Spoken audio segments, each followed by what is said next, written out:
The other big news that's happening today is an executive order is going to be released by the Trump administration relating to religious liberty. And so there were a lot of hopes for this particular executive order as it relates to a couple of different things.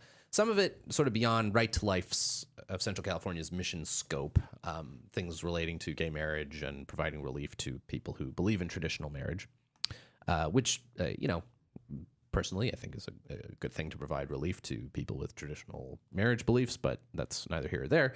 One of the more important things it would do is it would provide immediate relief to people who were objecting to some of the Obamacare religious liberty mandates requiring employers to pay for things like abortifacient contraception, which was a real problem and needs to be addressed. So what we're seeing now, though, is people are getting the text of this executive order coming out, and it's fairly disappointing. It basically gives this vague statement that we're going to provide regulatory relief for people who don't want to pay for abortifacient contraception without actually just providing that regulatory relief. So it's kind of more of a wait and see.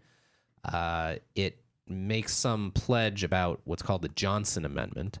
The Johnson Amendment is this part of the tax code that basically says that nonprofits and religious entities can't endorse politicians for elected office, which is, I think it would be better. As a lawyer and someone who studied the First Amendment a little bit, I think it would be better if churches were free to endorse politicians as they wish. I think the Johnson Amendment has stifled a lot of churches from talking just about any kind of political issue, including abortion. Moral issues that have a political component. Yeah, but it's not exactly churches are still free to talk about political issues like abortion which are really moral issues. I mean, the Johnson Amendment doesn't make or break that. All the Johnson Amendment says is that you can't endorse a candidate and maintain your nonprofit status. Yeah. So it's kind of, and plus this was just an executive order saying that they'll do stuff about the Johnson Amendment. It doesn't actually repeal the Johnson Amendment. The Johnson Amendment is a law, and you need a law to repeal a law. So it's kind of sort of a bit of a flop. In a lot of ways. I mean, maybe it's. I think a positive way to look at it is that it's a wait and see, and that there are a lot of good legislative things that are in the works and still need to get finished. So things like the Conscience Protection Act, which I think is going to go much farther in helping people on the pro-life front than anything the administration can do on its own. The Conscience Protection Act would really help us in California, because in California, our state government basically required that every single health insurance plan in the state has to cover abortion. Every single insurance plan in the state, even if you have an insurance plan as a church, even if you have an insurance plan as a pro-life nonprofit organization, your insurance plan has to cover abortion, elective surgical abortion. It's a required thing. It's described by the state of California as a, quote, necessary service, even though it's elective abortion. And the Conscience Protection Act, which is being introduced in Congress, would basically put a stop to what California is doing. It would allow entities like us or like a church to sue the state of California and say, no, you can't impose this mandate. This mandate is unlawful. It's opposed to federal law. Stop forcing us to pay for abortion. So there are lots of good things that, and I have no reason to think that President Trump won't sign a bill like that. I think all indications are that he would.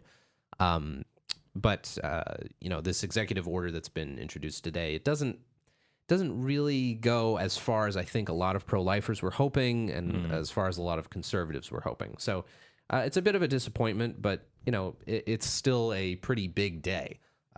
The possible repeal of Obamacare by the House. That obviously that's just the first step. It has to go through the House, and then it has to go through the Senate. I do think it's also important. I realize this is a nonpartisan show. Sure.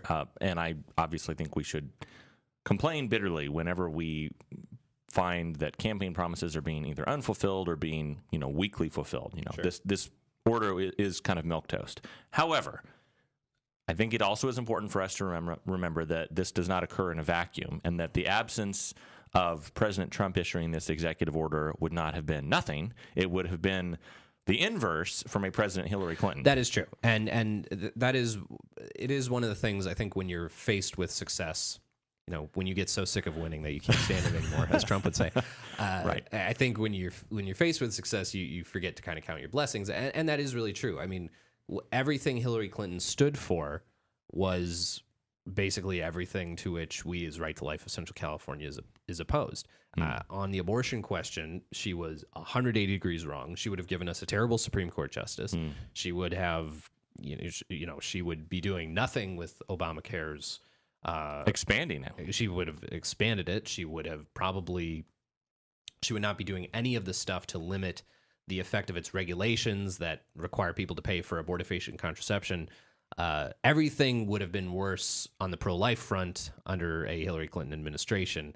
So I'm grateful for all the good things President Trump is doing. But it's our job as the pro-life base of this country to make sure he's held accountable to the campaign promises he made, and to do as much as we possibly can in this, this 4-year window that's been granted to us. We don't want to waste time.